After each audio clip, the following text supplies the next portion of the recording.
Good evening எல்லோருக்கும் வணக்கம். So இந்த வீடியோ எதுக்காக அப்படின்னா, இப்போ தான் நான் வந்து ஜூனியர் அசோசியேட் எஸ்பிஐயோடது எக்ஸாம் எழுதிட்டு இப்போ தான் வீட்டுக்கு வந்துட்டு சாப்பிட்டு இப்போ தான் வந்து அப்படியே சரி ஒரு கையோட சூட்டாக வந்து நம்மளோட இதை போட்டுடலாம், அட்டம்ப்ட் என்ன மாதிரி இருந்துச்சு அப்படின்னு சொல்லிடலாம் அப்படின்னு சொல்லி இந்த வீடியோ மேக் பண்ணுறேன். ஸோ 3:30 PM தான் என்னோடது லாஸ்ட்டு ஷிஃப்ட் இன்றைக்கானது. இன்றைக்கி டேட் என்னென்னா 27/2/2025. ஓகேவா? ஸோ இங்கிலீஷை பொறுத்தளவுக்கு வந்து பார்த்துட்டிங்க அப்படின்னா, ஸோ 1 or 2 கொஸ்டினை தவிர மற்ற எல்லாமே வந்து ஈஸியாக தான் இருந்துச்சு. ஸோ ஃபஸ்ட்டு வந்து பார்த்துட்டிங்க அப்படின்னா வேர்ட் ஸ்வாப்பில் வந்து ஃபஸ்ட்லேயே வந்து கொஞ்சம் கன்ஃபியூஸ் ஆகிற மாதிரி கொடுத்துருந்தாங்க. ஸோ அது நான் வந்து ஸ்டார்டிங் அதை ஸ்கிப் பண்ணிவிட்டு மற்றதை போட்டுட்டு டைம் இருந்ததுக்கப்புறம் கடைசியில் மறுபடியும் வந்து ஃபஸ்ட்டு கொஸ்டினுக்கே வந்து அது டைம் இருந்ததுனால நான் திருப்பி போட்டேன். ஸோ மேபி வந்து இதில் உங்களுக்கு கான்ஃபிடென்ட் இல்லை அப்படின்னு ஃபீல் பண்ணியிருந்தீங்க அப்படின்னா அது போயிருந்தால் ஒரு பெட்டரான சாய்ஸ் தான். அதை ஸ்கிப் பண்ணியிருந்தால் பெட்டரான சாய்ஸ் தான். ஸோ அதை தாண்டி வந்து பார்த்துட்டிங்க அப்படின்னா இந்த பேரா ஜம்பிள் வந்து இதில் இருந்துச்சு இல்லையா? ஸோ இந்த பேரா ஜம்பிள் வந்து இருந்தாலே வந்து நார்மலைசேஷன் கண்டிப்பாக நடக்கும். ஓகேங்களா?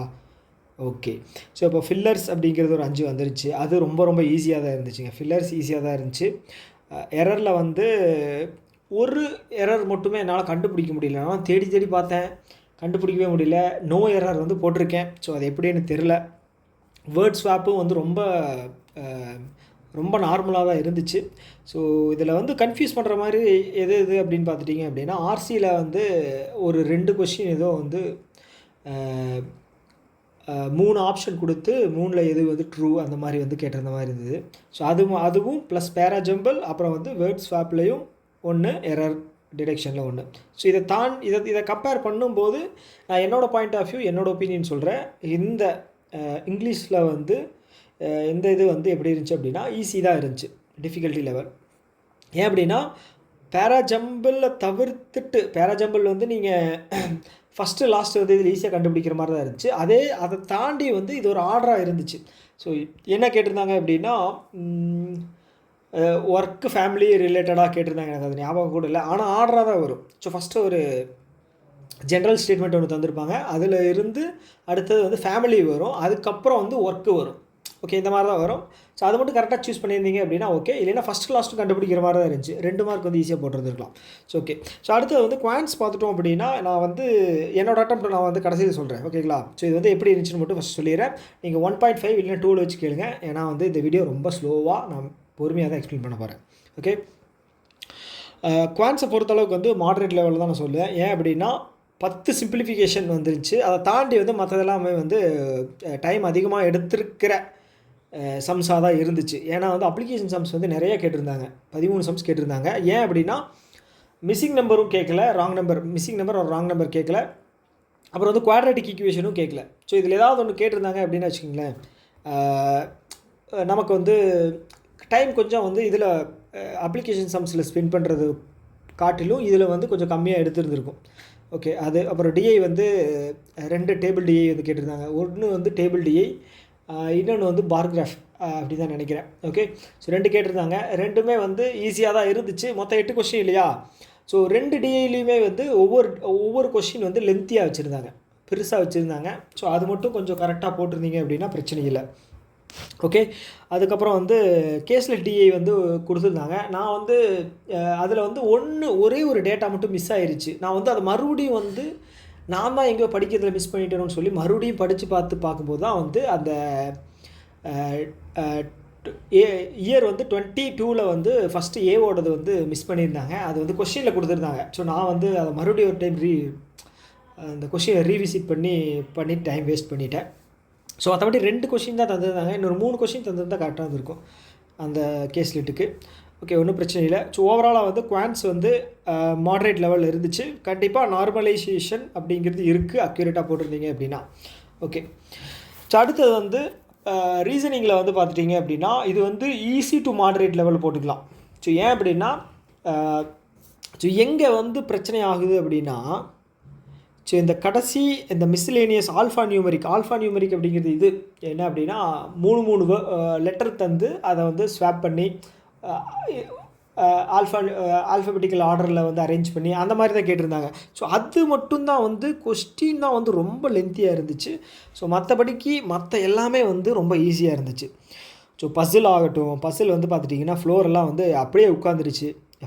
ஃப்ளோர் அண்ட் ஃப்ளாட் அதுவும் அப்படி தான். கொஷின் வந்து அது வந்து ரொம்ப லென்த்தாக தந்துருந்தாங்க. ஓகேங்களா, அது வெறும் எக்ஸ்ப்ளனேஷன் தான். ஆனால் கண்டென்ட் வந்து ரொம்ப சின்னதாக இருந்துச்சு. அதுவும் வந்து ஈஸி தான். சர்க்கிள் எல்லாம் வந்து ரொம்ப ரொம்ப ஈஸியாக இருந்துச்சு. டைரக்ஷனில் வந்து ஒன்று தான் கேட்டிருந்தாங்க. ஆனால் வந்து என்ன சொல்கிறது, 2 மார்க்குக்காக டைம் கொடுத்துருந்துருக்கலாம். 2 மார்க் டைமுக்கு ஒரு கொஸ்டின் தான் கேட்டிருந்தாங்க. Okay, blood relation 3 mark, inequality ஒரு 4 மார்க் கேட்டிருந்தாங்க. ஸோ ஓவராலாக வந்து பார்த்துட்டிங்க அப்படின்னா அது ஒரு ஈஸி டு மாட்ரேட் லெவல் தான். ஓகேங்களா, ஓகே. ஸோ இதில் குட் அட்டெம்ப்ட் வந்து நான் சொல்லிடுறேன் எவ்வளோ அப்படின்னு. ஸோ என்னோடய ஒப்பீனியன் இது. ஓகேங்களா, ஸோ இதில் வந்து பார்த்துட்டிங்க அப்படின்னா குட் அட்டெம்ப்ட் வந்து ஒரு 22 to 24 போட்டிருந்தீங்க அப்படின்னா கண்டிப்பாக இது வந்து குட் அட்டெம்ப்ட். ஓகேங்களா, ஸோ இதில் வந்து பார்த்துட்டிங்க அப்படின்னா ஒரு 20லிருந்து 23 போட்டிருந்தாலே வந்து இது ஒரு நல்ல அட்டெம்ப்ட். ஓகே ஓகே, ஏன்னா வந்து சிம்பிளிஃபிகேஷன் 10 வந்துருச்சு. நீங்கள் சிம்பிளிஃபிகேஷன் வந்து 5 நிமிஷத்தில் அதிகபட்சம் எடுத்திருந்தீங்க அப்படின்னாலும் 5 நிமிஷம், மிச்சம் 15 நிமிஷத்தில் வந்து ஒரு 10 கொஸ்டின் கூட போட முடியாது. என்ன டி வந்து ரொம்ப சிம்பிளாக தான் இருந்துச்சு. ஓகே, அந்த 2 கொஸ்டின் நான் சொன்னேன் இல்லையா, அதில் மட்டும் நீங்கள் டைம் ஸ்பெண்ட் பண்ணாமல் இல்லை அதை வந்து கம்மி டைம் ஸ்பெண்ட் பண்ணிவிட்டு கரெக்டாக டைம் மேனேஜ் பண்ணியிருந்தீங்க அப்படின்னா உங்களுக்கு வந்து 20 to 23 வந்து ஈஸியாக போட்டிருந்துருக்கலாம். ரீசனிங்கை பொறுத்தளவுக்குமே வந்து பார்த்துட்டிங்க அப்படின்னா 25 ப்ளஸ் போட்டிருந்தீங்க அப்படின்னாலே வந்து அது ஒரு நல்ல அட்டெம்ப்ட் தான். ஓகே, நல்ல அட்டெம்ப்ட் தான். இது வந்து நான் குட் அட்டெம்ப்ட் சொல்கிறேன். ஓகேங்களா, பாஸுக்காக நான் சொல்லலை. ஓகே, கிளியர் பண்ணுறதுக்காக நான் சொல்லலை, குட் அட்டெம்ப்ட் சொல்கிறேன். ஓகே, ஸோ இப்போ என்னோடய அட்டெம்ப்ட் என்ன அப்படிங்கிறத பார்த்துருவோம். ஸோ என்னோடது வந்து பார்த்துட்டிங்க அப்படின்னா இங்கிலீஷில் வந்து என்னோடது வந்து 30 out of 30 attempt 30 out of 30. அதில் வந்து எனக்கு வந்து டவுட்டு தான் இருக்கே தவிர நான் வந்து அது தப்புன்னு அப்படின்னு வந்து நான் சொல்ல மாட்டேன். ஸோ பேராஜம்பிள் வந்து எனக்கு கரெக்டாக உட்காந்துருச்சு, அது வந்து எனக்கு கரெக்டுன்னு தெரிஞ்சிருச்சு. அப்புறம் வந்து பார்த்தீங்க அப்படின்னா அந்த நான் சொன்னேன் இல்லையா எரரில் வந்து நோ எரர் அப்படிங்கிற ஒரு இதில் தான் வந்தது. ஸோ அது ஒரு டவுட்டில் இருக்குது. மற்றபடி பார்த்துட்டிங்க அப்படின்னா ஆர்சியில் வந்து ஏதாவது ஒன்று தப்பாகலாம்.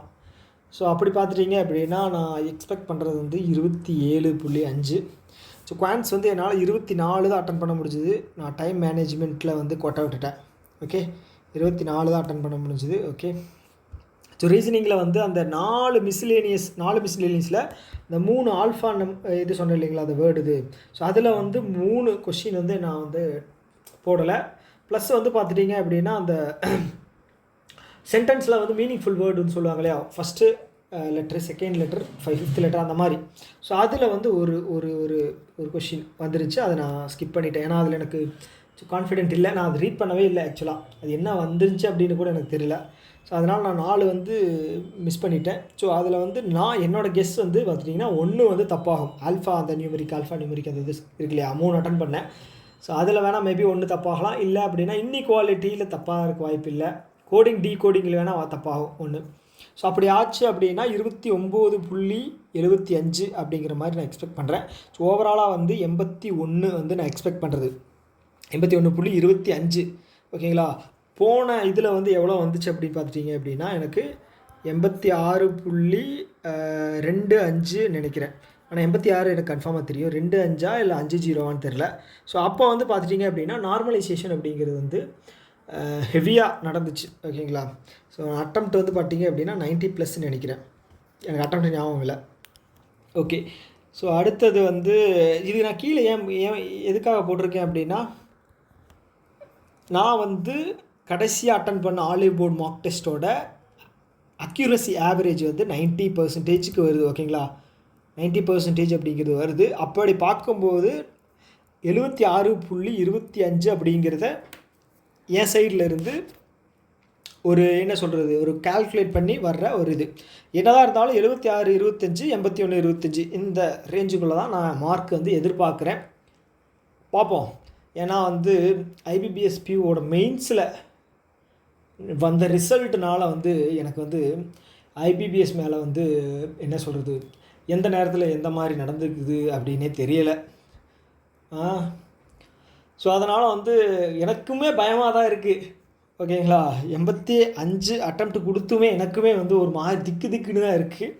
ஸோ ஏன்னா வந்து பிஓ கொடுத்த அடி அந்த மாதிரி. ஓகே ஓகே, இந்த வீடியோ வந்து அவ்வளோதான். ஸோ உங்களோட அட்டெம்ப்ட் என்ன அப்படிங்கிறத வந்து வீடியோவோட கமெண்ட்டில் வந்து சொல்லுங்கள். எந்த ஷிஃப்ட்டு, எந்த டேட்டு, ஓகேங்களா? ஸோ அப்படி சொல்லும்போது தான் வந்து கன்க்ளூஷன் அப்படிங்கிறத நம்ம ஒன்று கொண்டு வரலாம், ஓகேங்களா? சரி, யார் யார் எவ்வளோ அட்டன் பண்ணியிருக்காங்க அப்படின்னு. ஸோ அதை தாண்டி வந்து இந்த இதில் வந்து நான் வந்து எக்ஸ்பெக்டட் கட் ஆஃப் நான் சொல்ல போகிறது இல்லை, ஏன்னா எனக்கு அது தெரியாது. ஸோ உங்களுக்கு எக்ஸ்பெக்டட் கட் ஆஃப் தெரியணும் அப்படின்னா எக்ஸாம் 4 நாள் நடக்குது இல்லையா, அது முடிஞ்சதுக்கப்புறம் டிஎன் பேங்கர்ஸ் அப்படிங்கிற யூடியூப் சேனலில் வந்து அவர் வந்து போடுவார். ஸோ அவர் இதுவரைக்கும் கொடுத்த ப்ரெடிக்ஷன் எல்லாமே வந்து ஒரு 95% மேலே வந்து கரெக்டாக இருந்திருக்கு. ஸோ அந்த நம்பிக்கையில் தான் அவரை நான் வந்து சஜஸ்ட் பண்ணுறேன். ஏன்னா வந்து எக்ஸ்பெக்டட் கட் ஆஃப் கொடுக்கணும் அப்படின்னா எல்லா ஷிஃப்ட்லேயும் வந்து ரெகுலராக அட்டன் பண்ணுறவங்க கிட்ட வந்து சஜஷன்ஸ் வாங்கி அதுக்கப்புறம் போடணும். எனக்கு அந்த மாதிரி நாலேஜும் கிடையாது, எனக்கு தெரிஞ்சவங்களும் இல்லை, இதுதான் உண்மை. ஸோ அதனால் வந்து இதுக்கப்புறம் போய் அட்டன் பண்ணுற நீங்கள் வந்து என்ன பண்ணணும் அப்படின்னா அக்யூரஸியை மெயின்டைன் பண்ணிவிட்டு வாங்க. நம்பர் ஆஃப் அட்டெம்ப்டை விட அக்யூரஸி தான் ரொம்ப ரொம்ப முக்கியம். நம்பர் ஆஃப் அட்டெம்ப்ட் நீங்கள் அதிகமாக கொடுத்தீங்க அப்படின்னா எக்ஸ்ட்ரா ஒரு போனஸ், ஓகேங்களா? ஓகே, அதே மாதிரி வந்து 3 செக்ஷன் இருக்குது இல்லையா, அதில் ஏதாவது ஒரு செக்ஷனில் வந்து டிஃபிகல்ட்டாக வரும், ஒன்று ஈஸியாக வரும், ஒன்று மாட்ரேட்டாக வரும், ஓகேங்களா? இதில் வந்து நான் குவான்ஸை வந்து டிஃபிகல்ட்டின்னு சொல்லுவேன், ரீசனிங்கை வந்து மாட்ரேட்டுன்னு சொல்லுவேன், இங்கிலீஷை வந்து ஈஸின்னு சொல்லுவேன், ஓகே? இந்த மாதிரி தான் அமைப்பாங்க, செட் பண்ணுவாங்க. அது எதுவாக வேணால் இருக்கலாம், அதுக்கு தகுந்த மாதிரி மைண்ட் செட்டில் போய்க்குங்க, ஓகே? NISEL அசிஸ்டன்ட் மெயின்ஸ் வேறு 2ஆம் தேதி இருக்குது. அது வேறு சென்டர் வந்து சென்னை சூஸ் பண்ணால் எங்கேயோ போட்டு வச்சுருக்காங்க. ஸோ IBPSக்கு என்ன தான் ஆச்சு அப்படிங்கிற மாதிரி தான் இருக்குது. ஸோ நம்ம சூஸ் பண்ணுற இடத்த விட்டுட்டு மற்ற இடத்துல வந்து சம்மந்தம் இல்லாமல் வந்து சென்டர்ஸை போட்டுக்கிட்டு இருக்காங்க. ஸோ என்னென்னு தெரில, சரி பார்ப்போம். அது அந்த எக்ஸாம் முடிச்சுட்டும் நான் வந்து ஒரு ப்ராப்பரான ஒரு வீடியோ வந்து நான் மேக் பண்ணுறேன். So okay, so tata bye bye. So மறக்காமல் உங்களோட அட்டெம்ப்ட் என்ன அப்படிங்கிறத வந்து கீழே வந்து கமெண்ட்டில் வந்து சொல்லுங்கள், ஓகேவா? So good night.